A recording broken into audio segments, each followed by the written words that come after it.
जिस नारी के ऊपर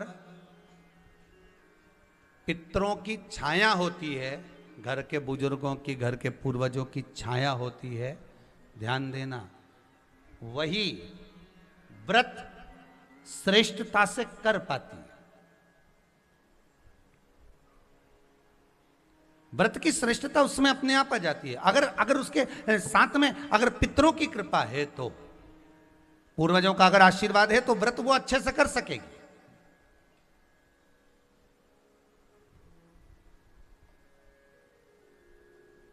और सहज भाषा में समझ लीजिए, बहुत अच्छे से समझना इस बात को, कि मान लो, एक सरल भाषा में आप और अच्छे से समझिए उसको, बहुत अच्छे से, कि जिस व्रत के दिन आपका उपास है, सोमवार का, मंगलवार का, बुधवार का, गुरुवार का, तीज का, चतुर्थी का, पंचमी का, छठ का, किसी का भी अगर आपका व्रत है, और उस व्रत वाले दिन यदि आपको क्रोध आ रहा है, व्रत वाले दिन अगर आपकी प्रवृत्ति चिड़चिड़ी हो रही है, क्रोध आ रहा है, अपशब्द निकल रहे हैं, और रोना आ रहा है, क्रोध आ रहा है, बहुत सारे परेशानी उसी दिन तुम्हारे सामने आ रही है, समझ लेना कि तुम्हारे घर के पितृ भूखे जरूर है, अन्न भाग मांग रहे हैं। एक बात पहले भी कही थी, शायद आपको ध्यान में होगा, रात्रि को सोने के बाद, विश्राम के बाद, एक बार कहा था, आप लोगों को याद होगा, कि सोने के बाद में 2 घंटे के अंदर अगर आपकी नींद खुलती है, और खुलने के बाद यदि आपको भूख लग रही है, प्यास लग रही है, तो समझ लेना कि आपके पितर, आपके पूर्वज भूखे हैं, अन्न का भाग मांग रहे हैं, पानी पीने को मांग रहे हैं। उससे नहीं समझ सकते तो व्रत से समझो।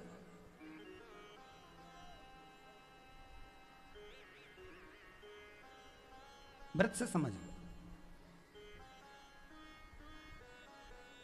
मान लो आपने व्रत किया और आपकी प्रवृत्ति चिड़चिड़ हो रही है, क्रोध आ रहा है, अपशब्द निकल रहे हैं, ताने निकल रहे हैं, या कोई कुछ कहकर चले गया और आपकी आंखों में अश्रु भर रहे हैं, आपकी आंखों में आंसू आ रहे हैं, तो वो श्रेष्ठ व्रत नहीं हो सकता, उसमें दुख है।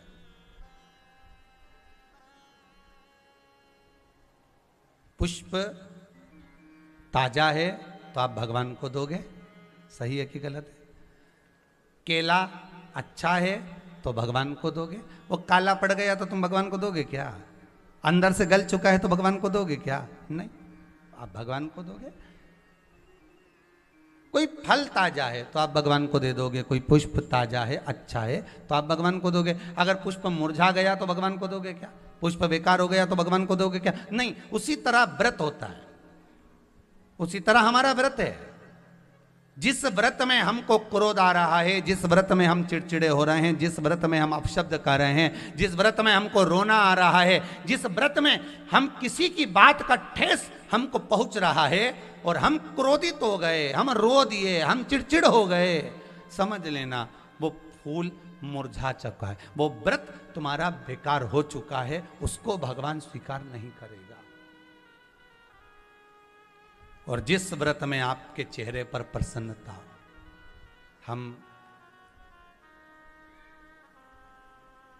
इस व्यासपीठ से कहना चाहेंगे कि जितने भी यजमान यहाँ कथा करवाने आते हैं, जितने भी यजमान यहाँ पहुँचते हैं या ऑनलाइन वहीं से बैठकर पूजन कर कर कथा करवाते हैं, हम उनको भी कहते हैं कि 7 दिन की आपकी शिव महापुराण की कथा है, 5 दिन की आपकी शिव महापुराण की कथा है, 9 दिन की आपकी शिव महापुराण की कथा है, शंकर की कथा, चाहे भागवत कथा हो, चाहे रामायण कथा हो, रामचरितमानस हो, चाहे गीता हो, जिस पुराण को आप बचवा रहे हो, जिस पुराण को आप करवा रहे हो, जो करवाने वाला होता है उसके चेहरे पर स्माइल होना चाहिए, प्रसन्नता होना चाहिए।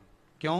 क्योंकि इस पुराण को आप अकेले नहीं सुन रहे, इस पुराण को आपके पितृलोक में विराजमान पितृ पूर्वज भी श्रवण कर रहे हैं। जितनी आपकी चेहरे पर प्रसन्नता होगी, उतनी आपके पूर्वज भर भर कर आशीर्वाद देंगे। 7 दिन तक, जब तक आप कथा का रसस्वादन कर रहे हो, कथा श्रवण कर रहे हो, 7 दिन तक आपके चेहरे पर अगर प्रसन्नता है तो पूर्वजों का आशीर्वाद आप पर बना हुआ है, आप पर